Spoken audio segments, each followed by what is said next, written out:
তারা আর একটা অভিযোগ সাজায়, কয় 40 দিন যে মসজিদে গিয়া তাকে খায় ঘুমায়, মসজিদরে হাসপাতাল ভাইছনি, মসজিদে যে ঘুমাইছ 40 দিনের চিল্লার নামে গিয়া যদি স্বপ্ন দোষ হইয়া যায় তে যেমন মসজিদ না ভাগ হইব দৈবকে কয়নি এরকম অভিযোগ। আমি বলতে চাই দৈবকে এই প্রশ্নের জবাবও হাদিসে পাওয়া যায়, হাদিসে আছে, কিন্তু জবাবটা দিবার আগে জিজ্ঞাসা করি তবলিগের যারা যায়, চিল্লায় যারা যায়, মসজিদে গিয়া খালি মসজিদে ঘুমায় না নিজের বিছানাতে ঘুমায়? যদি অগত্যা স্বপ্ন দোষ হইয়াই যায় বিছানা তৈয়া মসজিদ নাফাক হবে কেন? কাজেই প্রশ্নগুলি খাটে না বেখাপ্পা? এই প্রশ্নগুলি খাটে না, প্রশ্নগুলি বেখাপ্পা। আমি জিজ্ঞাসা করি চিল্লা দেওয়া ছাড়া, তবলিগি জমাতের চিল্লা ছাড়াও কি মুসলমান বৎসরে কোনো সময় 10 দিন 9 দিন মসজিদে তাকে খায় ঘুমায়? কোন সময়? রমজানের শেষ দশকের এতেকাফের সময়। ওই সময় কারো স্বপ্ন দোষ হইবার কোনো সম্ভাবনা নাই। তাহলে ওই সময় স্বপ্ন দোষ হইলে যা করব, এই সময়ও স্বপ্ন দোষ হইলে তা করব। তখন কয় এইটা হইল এবাদত। রমজান মাসের শেষ দশকে মসজিদত টাকা খাওয়া ঘুমানি এবাদত, তুমি চিল্লা দিতে গেছো, এইটা তো এবাদত না। তোমার কে কইছে চিল্লা দেওয়া এবাদত না?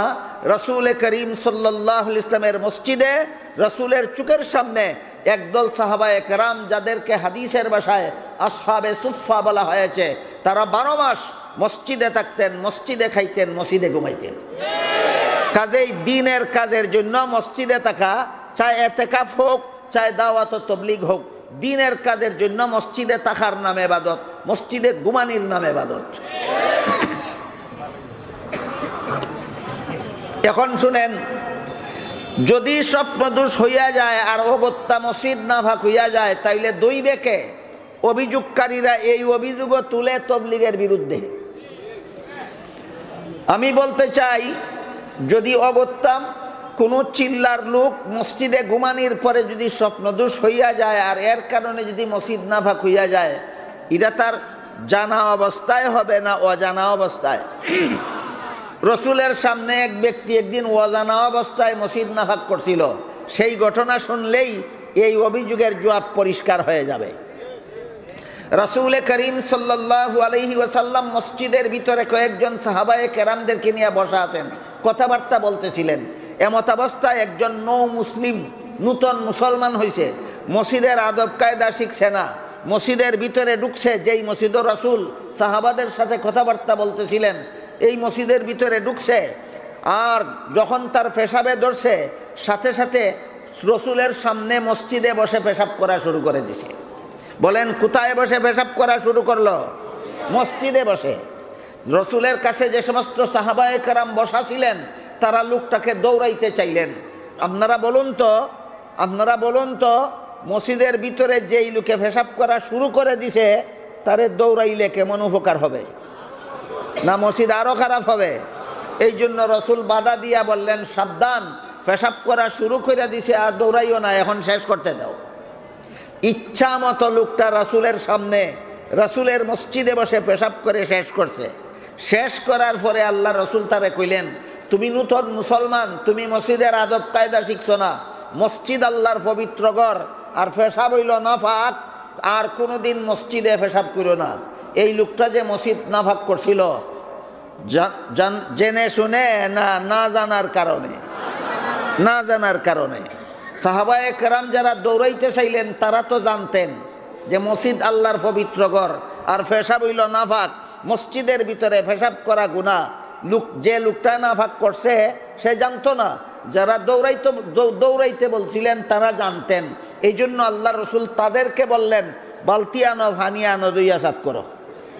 বুঝে থাকলে বলেন, যেই লোকটা না জানিয়া নাফাক করলো, তারে দিয়া দোয়াইলেন না, যারা দৌড়াইতে কইছিল তারারে দিয়া দোয়াইলেন। তাহলে দৈব ঘটায় হাদিস তো আছেও।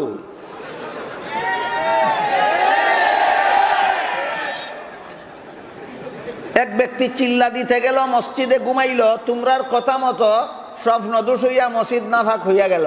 জান্না করলো নাফাক না জান্না?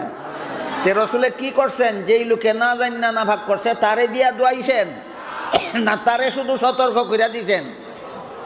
দোয়াইছেন কারে দিয়া? যারা কইছিল দৌড়াইতো। তোমরা যারা মসজিদ থেকে তবলিগ জমাত দৌড়াইতাই কও, তোমরা দইতাই হাদিসও আছে। আমি বলে থাকি যারা কোরআন বুঝে তারাই তবলিগ বুঝে, যারা কোরআন বুঝে না তারা তবলিগ বুঝে না। দাওয়াত ও তবলিগের কাজ ছিল, দাওয়াত ও তবলিগের কাজ আছে, দাওয়াত ও তবলিগের কাজ থাকবে। যারা সমালোচনা করে তারা অনর্থক কিছু অজুহাত বের করে সমালোচনা করে। কেউ কেউ অজুহাত বের করে যে মুহাম্মাদুর রাসূলুল্লাহ সাল্লাল্লাহু আলাইহি ওয়াসাল্লাম বেদিন কাফিরের কাছে কলেমার দাওয়াত দিতেন, বেদিন কাফিরের কাছে ইমানের দাওয়াত দিতেন। আর আমাদের যুগের তবলিগি জমাতের লোকেরা মুমিন মুসলমানের কাছে ইমানের দাওয়াত নিয়ে যায়। কাজেই নবী যেই দাওয়াত দিতেন তবলিগি জমাত সেই দাওয়াত, এদের দাওয়াত সেই দাওয়াত নয়। নবীর তবলিগ যেই তবলিগ ছিল এদের তবলিগ সেই তবলিগ নয়। এই রকম অভিযোগ উঠায়। এই সমস্ত অভিযোগের মূল কারণ হয়তো এরা কোরআন হাদিস পড়েনি কোনো উস্তাদের কাছে, কোনো উস্তাদের কাছে কোরআন হাদিস শিখেনি, আর না হয় শিখেছিল কিন্তু যা শিখেছিল তা স্বীকার করে না, গোপন রাখে, শুধু তবলিগের সমালোচনা সমাজে চালু করার জন্য। কিভাবে বললাম আমি কথাটা দেখুন। আল্লাহ নিজে কোরআনের এক আয়াতে বলেন, ইয়া আইয়ুহাল্লাযীনা আমানু আমিনু বিল্লাহি ওয়া রাসূলিহি ওয়াল ইয়াউমিল আখির। ইয়া আইয়ুহাল্লাযীনা আমানু অর্থ হে ঈমানদারগণ, যারা ঈমান এনেছো তোমরা ঈমান আনো আল্লাহর উপর, ঈমান আনো আল্লাহর রাসূলের উপর। বুঝে থাকতে বলুন, আল্লাহ ডাক দিলেন কাদেরকে? ঈমানদারদেরকে। ডাক দিয়া কিসের দাওয়াত দিলেন? ঈমান আনার দাওয়াত দিলেন। ঈমানদারকে ঈমানের দাওয়াত দেওয়া যদি নবীর তবলিগ না হইয়া থাকে তাহলে আল্লাহ নিজে কেন কোরআনে ঈমানদারদেরকে ঈমানের দাওয়াত দিলেন? তাহলে পরিষ্কার হয়ে গেল যে দাওয়াত ও তবলিগ শুধু বেদিন কাফিরের জন্য নয়, দাওয়াত ও তবলিগ মুমিন মুসলমানের জন্য। প্রশ্ন জাগতে পারে, আল্লাহ যে আয়াতে ঈমানদারদেরকে ডেকে আবার ঈমানের দাওয়াত দিলেন, এখানে প্রশ্ন জাগতে পারে ঈমানদার তো আগের থেকেই ঈমানদার, তাহলে আবার আল্লাহ তাদেরকে কোন ঈমানের দাওয়াত দিলেন? আমি বলবো আল্লাহ তো আমার একা নয়, আল্লাহ তো তোমাদেরও। তোমাদের আল্লাহ কেন ঈমানদারদেরকে ঈমানের দাওয়াত দিলেন? তোমরা জবাব দাও। আর যদি তোমরা জবাব দিতে না পারো তাহলে আল্লাহ আমাদেরও, আমাদের কাছে আমাদের আল্লাহর পক্ষ থেকে জবাব আছে। আল্লাহ যেমন ভাবে কোরআনের এক আয়াতে ঈমানদারদেরকে ঈমানের দাওয়াত দিয়েছেন, অন্য আয়াতে ঈমানদারদেরকে বলেছেন ইয়া আইয়ুহাল্লাযীনা আমানু উদখুলু ফিস-সিলমি কাফা। হে ঈমানদারগণ, তোমরা পরিপূর্ণভাবে ইসলামে দীক্ষিত হও। বিষয়টা বুঝাবার জন্য বলছি, আমাদের সমাজে বহু মুসলমান এমন আছে যারা কলেমা বিশ্বাস করে, নামাজ পড়ে না। কেউ আছে নামাজ পড়ে রোজা রাখে না, কেউ আছে রোজা রাখে কিন্তু পর্দা পালন করে না। বুঝে থাকলে বলুন তো এরা কি পরিপূর্ণ মুসলমান না অপূর্ণ মুসলমান? তাহলে আল্লাহ ঈমানদার বলে ডাক দিলেন কাদেরকে? যারা অপূর্ণ মুসলমান। কোন ঈমানের দাওয়াত দিলেন? পরিপূর্ণ ঈমানদার হওয়ার দাওয়াত দিলেন। যেমন ভাবে আল্লাহ পাক রব্বুল আলামিন কোরআনে অপূর্ণ ঈমানদারদেরকে ডাক দিয়ে পরিপূর্ণ ঈমানের দাওয়াত দিয়েছেন, তেমনি ভাবে বিশ্বজোড়া তবলিগি জমাত যখন বেদিন কাফিরের কাছে দাওয়াত নিয়ে যায় তখন প্রাথমিকভাবে ঈমান আনার দাওয়াত নিয়ে যায়, আর যখন মুমিন মুসলমানের কাছে দাওয়াত নিয়ে যায় তখন পরিপূর্ণ মুসলমান হওয়ার দাওয়াত নিয়ে যায়। তাহলে তবলিগি জমাতের লোকেরা যে ঈমানদারদের কাছে ঈমানের দাওয়াত নিয়ে যায়, এই দাওয়াত রসুলের দাওয়াত ছিল না, না স্বয়ং আল্লাহর দাওয়াত? এই দাওয়াত স্বয়ং আল্লাহর দাওয়াত, এই দাওয়াত রসুলের দাওয়াত, এই দাওয়াত তবলিগি জামাতের দাওয়াত। কাজেই এই তবলিগেই সেই তবলিগ, এই তবলিগেই সেই তবলিগ। যারা তবলিগি জামাতের বিভিন্ন দোষ খুঁজে এইভাবে তারা অভিযোগ সাজায়, এরা যে সমস্ত অভিযোগ বর্তমান বিশ্বজোড়া তবলিগি জামাতের বিরুদ্ধে সাজায়, এদের সেইগুলির মধ্যে আরেকটা অভিযোগ হলো এরা ছয় উসুল ফাইল কই। বর্তমান বিশ্বজোড়া তবলিগি জামাতের কাজ 6টা কথার ভিত্তিতে চলে। কয়টা কথা? এই 6টা কথাকে জামাতের প্রতিষ্ঠাতা ইলিয়াস রহমতুল্লাহি আলাইহি, তবলিগি জামাতের প্রতিষ্ঠাতা ইলিয়াস রহমতুল্লাহি আলাইহির ভাষায় এই 6টা কথাকে ছেবাতি বলা হয়েছে। ছেবাতি অর্থ 6টি কথা। আরবি ভাষাভাষীরা বলে সিত্তা সিফাত, 6টা গুণাবলী। ইংরেজি ভাষাভাষীরা বলে 6 পয়েন্ট, 6 দফা। বাংলা ভাষাভাষীরা বলে 6 উসুল। ঘুরে ফিরে এক কথাই 6 কথার তবলিগ হয়।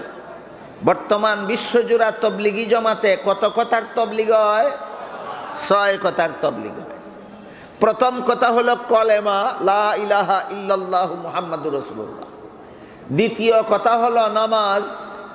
তৃতীয় কথা হলো এলেম ও জিকির।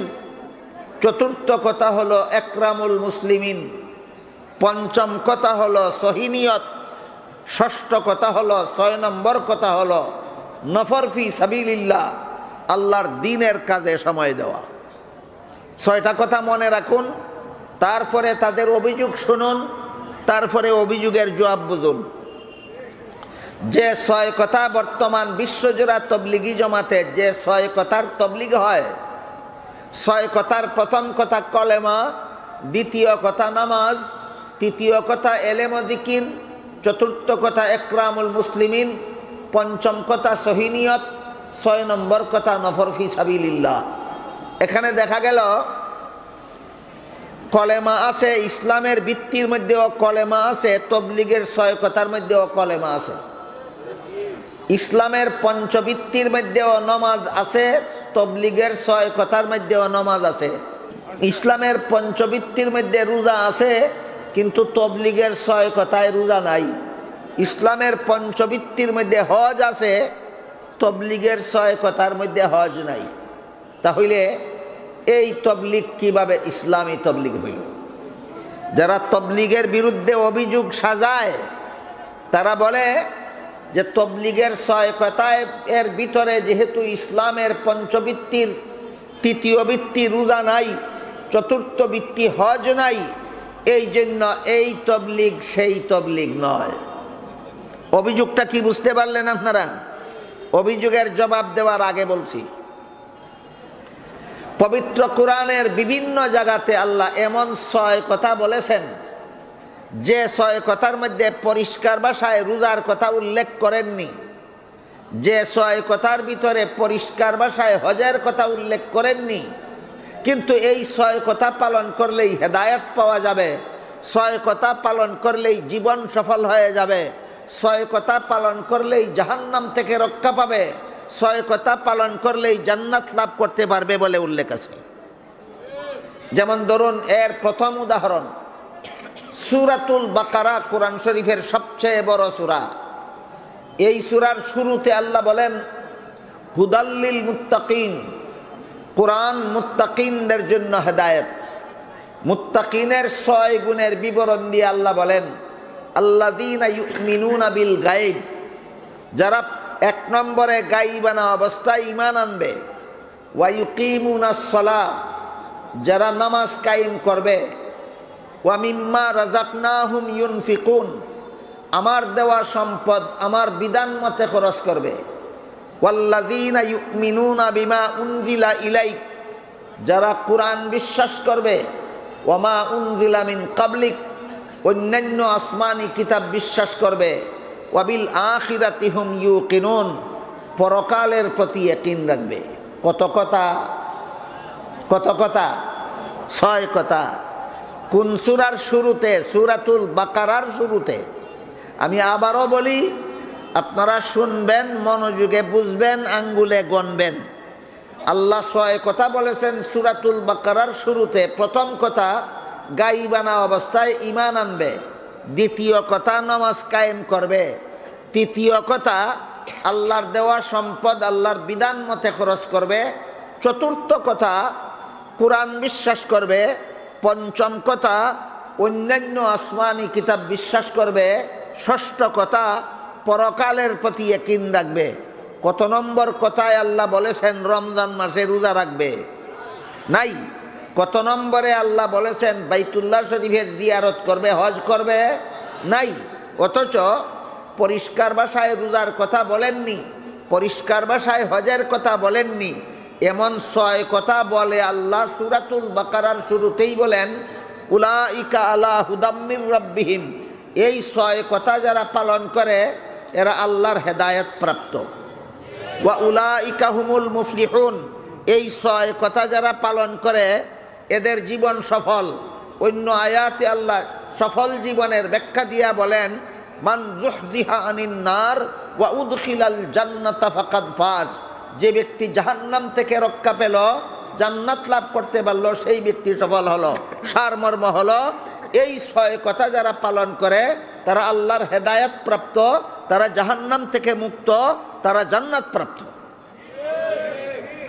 তাহলে যে 6 কথার মধ্যে রোজার কথা নাই, হজের কথা নাই, সেই 6 কথা যদি ইসলামী তবলিগের কথা না হয়, তে আল্লাহ কোরআনে কিভাবে এমন 6 কথা বললেন? আগে কোরআনের জবাব দাও, আগে কোরআন বুঝো। এজন্য আমরা আগে কোরআনের 6 কথা বুঝার চেষ্টা করি, তারপরে তবলিগের 6 কথায় আর কোরআনের 6 কথায় মিল আছে কিনা দেখি। বুঝার জন্য আমি একটা উদাহরণ দিয়ে থাকি, সেটা হলো বুঝতে সহজ হবে। উদাহরণটা হলো, আমাদের আজকালকার বাজারের বিভিন্ন দোকানে এক প্রকারের আগরবাতি পাওয়া যায়, এটার নাম 4 in 1। 4 in 1 অর্থ কি? একের ভিতর 4, একের ভিতর 4। মানে এক প্যাকেট আগরবাতি কিনবেন, বাংলে দেখবেন এইটার ভিতরে 4 প্যাকেট আছে। এক প্যাকেটের ভিতরে কত প্যাকেট? বাঙ্গার আগে 4 প্যাকেট দেখা যায় না 1 প্যাকেট দেখা যায়? বাংলে পরে 4 প্যাকেট পাওয়া যায়। ঠিক তেমনিভাবে হাদিস শরীফে রাসূল করিম সাল্লাল্লাহু আলাইহি ওয়াসাল্লাম বলেন, আল ঈমানু বিদউন ওয়া সাবউনা শুবাতান।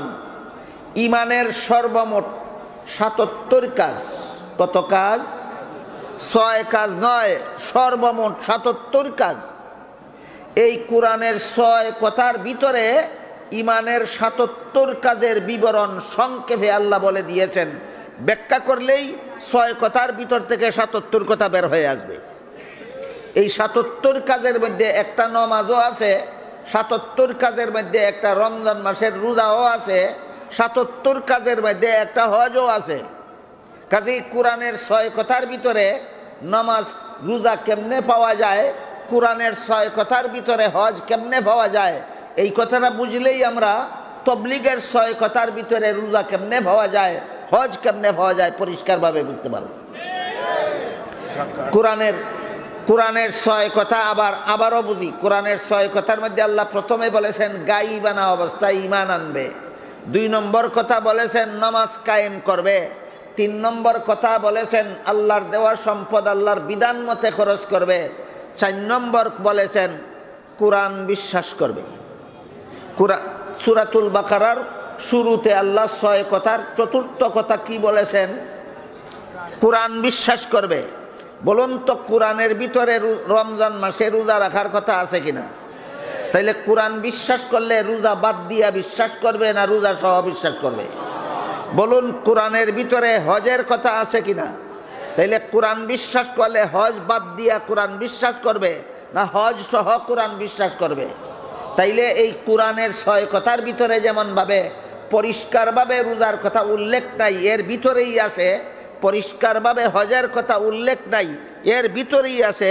ঠিক তেমনিভাবে তবলিগের 6 কথার ভিতরেও পরিষ্কার ভাষায় রোজার কথা উল্লেখ নাই, তার ভিতরেই আছে। পরিষ্কারভাবে হজের কথা উল্লেখ নাই, তার ভিতরেই আছে। তাহলে এবার আমরা তবলিগের 6 কথার ভিতরে কিভাবে রোজার কথা আছে, তবলিগের 6 কথার ভিতরে কিভাবে হজের কথা আছে তাও বোঝার চেষ্টা করি। তবলিগের 6 কথার প্রথম কথা কলেমা, দ্বিতীয় কথা নামাজ, তৃতীয় কথা এলেম ও জিকির। এলেম কাকে বলে?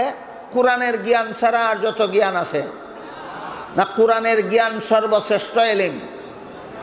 কোরআনের জ্ঞানের নাম যদি এলেম হয়, আর এটা যদি তবলিগের 6 কথার 3 নম্বর কথা হয়, তাহলে কোরআনের ভিতরে রোজার কথা আছে কি নাই, কোরআনের ভিতরে হজের কথা আছে কি নাই। তাহলে যেমনভাবে কোরআনের বর্ণিত 6 কথার ভিতরে রোজার কথাও আছে, হজের কথাও আছে, ঠিক তেমনিভাবে তবলিগেরও 6 কথার ভিতরেই রোজার কথাও আছে, হজের কথাও আছে।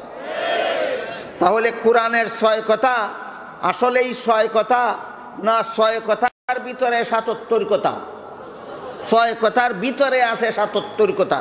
যেমনভাবে 4 in 1 আগরবাতির প্যাকেট দেখতে একটা দেখা যায়, বাংলা 4টা পাওয়া যায়, ঠিক তেমনিভাবে কোরআনের 6 কথা দেখতে 6টা দেখা যায়, ব্যাখ্যা করলে 77টা পাওয়া যায়।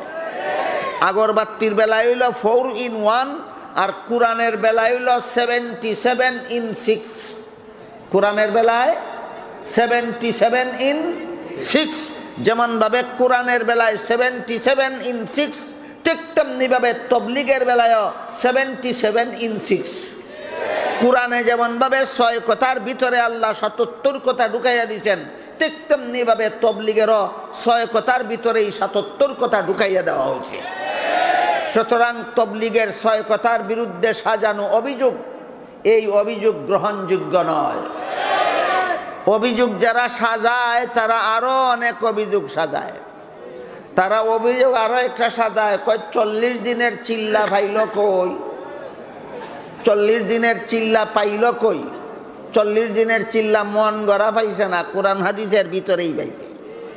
আল্লাহ পাক রব্বুল আলামিন পবিত্র কোরআনের এক আয়াতে বলেন, ওয়া ইয ওয়া'আদনা মূসা 40 লাইলাতান, স্মরণ করো তোমরা সেদিনের ঘটনা যেদিন আল্লাহ মূসা আলাইহিস সালামকে একাধারে দিনে রাতে 40 দিনের মেহনত, 40 দিনের দিনই মেহনত করাবার জন্য তুর পাহাড়ে নিয়ে গেছিলেন। দিনের কাজে একাধারে 40 দিন মেহনত করার নাম ওই চিল্লা। দিনের কাজে একাধারে 40 দিন মেহনত করার নাম চিল্লা। তাহলে সারমর্ম হলো আল্লাহ মূসা নবীকে তুর পাহাড়ে নিয়ে গেছিলেন কতদিনের মেহনত করাবার জন্য?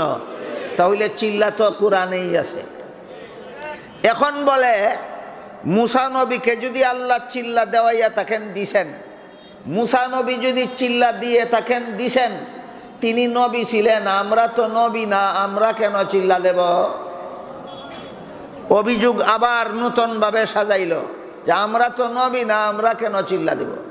আল্লাহ পাক রব্বুল আলামিন পবিত্র কোরআনের এক আয়াতে বলেছেন, বাবার শরীরের এক বিন্দু পানি মায়ের শরীরের এক বিন্দু পানির সাথে একত্র হয়ে যখন মায়ের গর্ভতলিতে যায়, তখন 2 বিন্দু পানির সাথে মরণের পরে তারে যেই কবরে দাফন করা হবে, মরণের পরে তাকে যেই শ্মশান ঘাটে জ্বালিয়ে দেওয়া হবে, মরণের পরে তাকে বাঘে খাইয়া যেই জঙ্গলে পায়খানা করবে, মরণের পরে তারে মাছে খাইয়া যেই সাগর তলায় পায়খানা করবে, সেখান থেকে আরেক বিন্দু মাটি নিয়া 2 বিন্দু পানির সাথে মিশাইয়া এটাকে মন্থন করার জন্য আল্লাহ একজন ফিরিস্তা পাঠান। ফিরিস্তা বাবার শরীরের এক বিন্দু পানির আর মায়ের শরীরের আরেক বিন্দু পানির সাথে আরেক বিন্দু মাটি মিশাইয়া একাধারে 40 দিন পর্যন্ত এটাকে মন্থন করতে থাকেন। ফিরিস্তার 40 দিনের মেহনতের ফলে পানির বিন্দু রক্তের বিন্দুতে পরিণত হয়। আরও 40 দিনের মেহনতের ফলে রক্তের বিন্দু গোশতের টুকরায় পরিণত হয়। আরও 40 দিনের মেহনতের ফলে গোশতের মধ্যে হাড্ডি গজায়। আরও 40 দিনের মেহনতের ফলে তার মধ্যে প্রাণের সঞ্চার হয়। আরও 40 দিনের মেহনতের ফলে তার মধ্যে নাক, মুখ, কান, চোখ, অঙ্গ প্রত্যঙ্গ গজায়। আরও 40 দিনের মেহনতের ফলে পৃথিবীর আলু বাতাস সহ্য করার যোগ্য হয়। আরো 40 দিনের মেহনতের পরে মায়ের গর্ভ থেকে ভূমিষ্ঠ হয়ে আসে।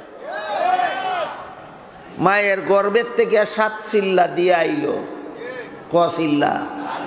শুধু যারা তবলিগের চিল্লা যায় তারা না, ওগুলোই 7 চিল্লা দিতে দিতে দুনিয়াতে কয় চিল্লা আবার কি? এটারে আমাদের দেশের একটা প্রবাদ আছে, এই প্রবাদে কয় আতে গুতে কুমারের জি ওরাটা দেখা কয় ইডা কি? আতে গুতে কার জি? ওরা দেখা কয় ইডা কি? এইরকম ওই 7 চিল্লা দিতে দিতে মায়ের গর্ভ থেকে দুনিয়ায় যাইছে, আইয়া কয় চিল্লা আবার কি?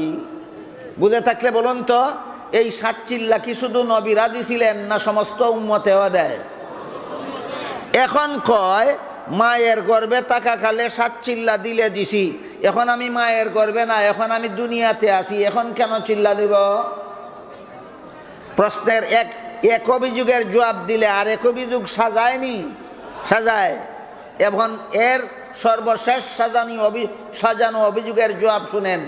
হাদিস শরীফে রাসূল করিম সাল্লাল্লাহু আলাইহি ওয়াসাল্লাম বলেন, আমার উম্মতের যে ব্যক্তি একাধারে 40 দিন পর্যন্ত ইমামের সাথে তাকবীরে উলা পাইয়া 5 বেলার ফরজ নামাজ জামাতের সাথে পড়বে। বুঝে থাকলে বলুন, রাসূল বলেছেন কোন নবী যদি ইমামের সাথে তাকবীরে উলা পাইয়া 5 বেলার নামাজ জামাতের সাথে পড়ে না, আমার উম্মতের যে ব্যক্তি ইমামের সাথে তাকবীরে উলা পাইয়া 5 বেলার নামাজ জামাতের সাথে পড়বে, এই ব্যক্তিকে আল্লাহ পাক রব্বুল আলামিন, তাহলে 5 বেলার নামাজ ইমামের সাথে তাকবীরে উলা পাইয়া জামাতের সাথে পড়া, এটা খামখিয়ালির ব্যাপার না সাধনার ব্যাপার? কত দিনের সাধনা? 40 দিনের সাধনার নাম ওই চিল্লা। মনে নাই? 40 দিনের সাধনার নাম ওই চিল্লা। সারমর্ম হইল, আমার উম্মতের যে ব্যক্তি মসজিদে গিয়া 40 দিন এইভাবে চিল্লা দিবে, আল্লাহর রাসূল বলেন সেই ব্যক্তিকে আল্লাহ পাক রব্বুল আলামিন 5টা পুরস্কার দান করবেন। 1 নম্বরের পুরস্কার, মুনাফিকের দপ্তর থেকে তার নাম খারিজ করে খাঁটি মুমিনের দপ্তরের নাম তালিকাভুক্ত করে দিবেন। তাহলে এই চিল্লাটা কি মায়ের পেটে না দুনিয়াতে আসার পরেও? এই চিল্লাটা কি নবীর জন্য না উম্মতের জন্য? সুতরাং তবলিগি জমাতেরা 40 দিনের চিল্লা ফাইল কই? কোরআন হাদিসে। তুমি যদি কোরআন হাদিস না বুঝা থাকো, পড়লে তুমিও ভাইবা, আর পড়া থাকলে ভাইবা কোরআন হাদিসের ভিতরে এই চিল্লাও আছে। কথা বুঝলেন কিনা? 6 কথাও কোরআন হাদিসের ভিতরেই আছে। 6 কথার প্রথম কথা কলেমা, কোরআন হাদিসের ভিতরে আছে কিনা? 2 নম্বর কথা নামাজ, কোরআন হাদিসের ভিতরে আছে কিনা? 3 নম্বর কথা এলেম ও জিকির, কোরআন হাদিসের ভিতরেই আছে। 4 নম্বর কথা ইকরামুল মুসলিমিন, কোরআন হাদিসের ভিতরেই আছে। 5 নম্বর কথা সহিহ নিয়ত, কোরআন হাদিসের ভিতরেই আছে। 6 নম্বর কথা আল্লাহর দ্বীনের কাজের জন্য সময় দেওয়া, কোরআন হাদিসের ভিতরেই আছে। যেমন ভাবে 6 কথা কোরআন হাদিসের ভিতরেই আছে, তেমনি ভাবে 40 দিনের চিল্লা কোরআন হাদিসের ভিতরেই আছে। যদি কেউ কয় নাই, তাইলে নাই না পায় না, এটা তো তোমার চৌকের দোষ, তুমি দেখো না। আছে, তুমি দেখো না কেন? এটা বোঝার জন্য আপনাদেরকে একটা উদাহরণ দেই, শুনেন। কিছু মানুষ তাকে আঙ্গুলের মাপে 52 আঙ্গুল উঁচা, আঙ্গুলের মাপে 52 আঙ্গুল, এরকম কেন ছিল? ফাঁসফাকি দেরাত, এরকম কিছু মানুষ আছে। এই সমস্ত মানুষদেরকে বাংলা ভাষায় বামন বলা হয়। আমরা হবিগঞ্জের আঞ্চলিক ভাষায় বাউন্যা বলা হয়, সিলেটের আঞ্চলিক ভাষায় বাউনি কয়। আপনারা কোনটা কইলে বুঝবেন? বাউন্যা। বাউন্যা মানুষ এই অতখান উঁচা। এক বেটি আছিল বাউন্যা, বয়স হয়েছে 20 বছর, বাপে বিয়া দিছে। এই বামন পুত্রবধূ শাশুড়িরে নিয়া ফাঁকঘরে রান্দাবান্না করে। শাশুড়ি এই বাউন্যা পুত্রবধূরে কলসি দিয়া পুকুরে পানি আনতে পাঠাইছে। অনেকক্ষণ পর্যন্ত পানি নিয়ে পুকুর থেকে আসে না। ফাঁকঘর থেকে পুত্রবধূ ডাকে, ফাঁকঘর থেকে শাশুড়িয়ে পুত্রবধূরে ডাকে, বৌমা বৌমা, এতক্ষণ যাবৎ কলসি নিয়ে আসো না কেন? বৌমা পুকুর থেকে জবাব দেয়, আম্মা, আমার গলার স্বর্ণের হার সিরিয়া কলসির ভিতরে পড়ে গেছে। কই পড়ছে? কলসির বাইরে না ভিতরে? বুঝে থাকলে বলুন। গলার হার, এই পুত্রবধূর গলার হার ছিঁড়ে যদি কলসির ভিতরে পড়ে থাকে, পুকুরের তলায় চলে গেছে না কলসির তলায় আছে? পাকঘর থেকে শাশুড়ি কয়, কলসির ভিতরে পড়ে থাকলে হাত দিয়া দেখ, তোর হার কলসির তলায় বসে আছে। বৌমা জবাব দেয়, এতক্ষণ যাবৎ কলসির ভিতর আতাইতাছি। বাংলা ভাষায় কয় হাতরাইতেছি, আর আমরা আঞ্চলিক ভাষায় কয় আতাইতাছি। এতক্ষণ যাবৎ কলসির ভিতর আতাইতাছি, আপনার আর কলসিটার দেখি তলাওই নাই। কি কয় বলতে পারবেন? গল্প বুঝে থাকলে তলা নাই বলে কেন? তাইলে কলসির দোষ না আতের দোষ? যেমন ভাবে এই বেটিয়ে কলসির তলার মধ্যে নিজের গলার হার বসা আছে, আতাইয়া লাগাল ভাই না দেখে কয় তলা ওই নাই, ঠিক তেমনি ভাবে তবলিগের সব কথা কোরআন হাদিসের ভিতরেই আছে। যারা আতাইয়া লাগাল ভাই না কয় এই তবলিগের তলা ওই নাই। অভিযোগ যতগুলি সাজায় সবগুলি অভিযোগের জবাব উলামায়ে কেরামের পক্ষ থেকে যুগে যুগে দেওয়া হইতেছে। আমিও কম জবাব দিছি না। আমার লেখা অনেক বই আছে তবলিগের পক্ষে। একটা বই আছে তবলিগ করি জীবন গড়ি, আমার লেখা বই তবলিগ করি জীবন গড়ি। আর একটা বই আছে আমার লেখা তবলিগ বিরোধিতার অন্তরালে। তবলিগি জামাতের সাথে যাদের সম্পর্ক, যারা চিল্লায় যান, নবীর দিন শিখেন, উযু গোসল পাক না পাক নমাজ কালাম শিখেন, তাদেরকে যারা অসভ্য ভাষায় গালিগালাজ করে, এদের গালিগালাজের দাঁত ভাঙ্গা জবাব দিয়েছি আমি তবলিগ বিরোধিতার অন্তরালে বইয়ে। এরপরেও বর্তমানের আতাআতি ফাটিয়ে কয় আমি বলে তবলিগের লোক না। কারণ কি? আমি চিল্লা দিছি না। আমি বলতে চাই, আমি চিল্লা না দেওয়ার কারণে যদি আমি তবলিগি লোক না হইয়া থাকি, তাহলে এই আতাআতি গ্রুপের আতাআতি পার্টির নেতা সাদেও জীবনে কোনোদিন চিল্লা একটাও দিছে না। তারে তবলিগি জমাত থেকে বহিষ্কার করো। আপনারা কি বলেন? আমি তবলিগের পক্ষে জীবনে যত অবদান রেখেছি, এর দ্বারা প্রমাণ হয় আমি তবলিগি লোক না। না তবলিগি বলে প্রমাণ হয়? তবলিগের বিরুদ্ধে যত রকমের প্রশ্ন সাজায়, সব রকমের প্রশ্নের জবাব আমার পক্ষ থেকে দেওয়া হয়, সাদ সাহেবের পক্ষ থেকে নয়। আমি আমার প্রায় জীবনের অধিকাংশ সময় তবলিগি জামাতের বিরুদ্ধে যত রকমের অভিযোগ সাজাইছে তবলিগ বিরোধীরা, সকল প্রকার অভিযোগের জবাব দেওয়ার চেষ্টা করছি। লিখিতভাবে চেষ্টা করছি, মৌখিকভাবে চেষ্টা করছি। তারপরও আমি তবলিগি লোক না। তাহলে আমারে তবলিগি লোক না কয় কারা? আতাআতি পার্টির সদস্যরা। তারা নিজেদের নাম নিজেরা দিয়েছে এতাআতি। আমি বলি এতাআতি না হাতাহাতি। তারার নাম সঠিক না আমার নাম সঠিক, তার জ্বলন্ত প্রমাণ টঙ্গীর ময়দান। সারা জীবনই যারা তবলিগের বিরোধিতা করে আসছে, সারা জীবনই যারা তবলিগের বিরুদ্ধে মিথ্যা অভিযোগ সাজায়, তারা একটা ইস্যু পাইছে এখন, এই দেখো তবলিগি জমাতে লাগছে গন্ডগোল। কয় কিনা? এই গন্ডগোল লাগিয়া শতকরা 100% প্রমাণ হইল তবলিগি জমাত হক। কিভাবে প্রমাণ হইল? যে তবলিগি জমাতের আমিরও যদি ভুল পথে চলে, তাইলে কেউ আমির কেউ ছাড়ে না। এইটাই জ্বলন্ত প্রমাণ এই জমাতটা হক। আমি আপনাদের জিজ্ঞাসা করি, কোন মসজিদের মুসল্লি যদি এত মূর্খ হয়, ইমামে কেরাত ভুল পড়লেও ধরে না, তাইলে এরা শুদ্ধ পথে আছে না ভুল পথে? আর কোন মসজিদের মুসল্লি যদি অতটুকু শিক্ষিত হয় যে আমি ইমামে কেরাত ভুল পড়লে ধরে, ভুল পড়লে ধরে, তাইলে বোঝা গেল মুসল্লিরা বাতিল না হক? ইমামে ভুল পড়লে যে মুসল্লি ভুল ছাড়ে না, ধরে ফেলায়, এই মুসল্লিরাই সঠিক। ঠিক তেমনি ভাবে তবলিগি জমাতের আমিরে ভুল করলে যদি লোকেরা ছাড়ে না, ধরে ফেলে, এই তবলিগি জমাতই খাঁটি। সুবহান রাব্বিকা রাব্বিল ইজ্জাতি আম্মা ইয়াসিফুন ওয়া সালামুন আলাল মুরসালিন ওয়ালহামদুলিল্লাহি রাব্বিল আলামিন।